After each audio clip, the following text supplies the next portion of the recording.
Every week I will post a topic or question or debate about items discussed in class or that come up in your readings.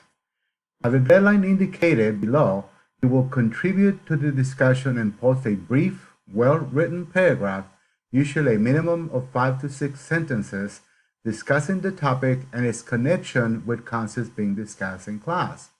You will post your paragraph in the discussion forum of Blackboard. There will be 4, each worth 50 points, for a total of 200 points, and may not be made up for any reason.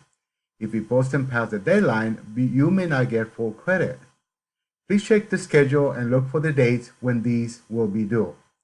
You will get credit, 50 points, if you post a minimum of one well thought out, well-written paragraph discussing the issues involved.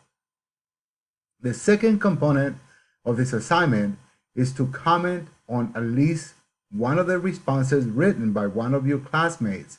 You may respond to more than one, but you must comment on at least one of the responses to get full credit.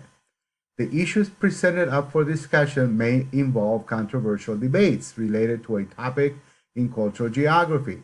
If the issue is a debate, please make sure and present both sides of the issue, and you may provide an opinion of the side of the issue you support. Please be respectful of people with opinions different than yours. Keep netiquette rules in mind as you write your responses.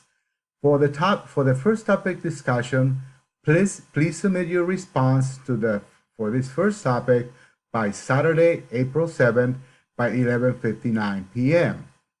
So here's the first topic, cultural geography topic discussion number 1. Can Earth resources support our growing population? Some geographers argue that Malthus was right, and that population growth is depleting key resources.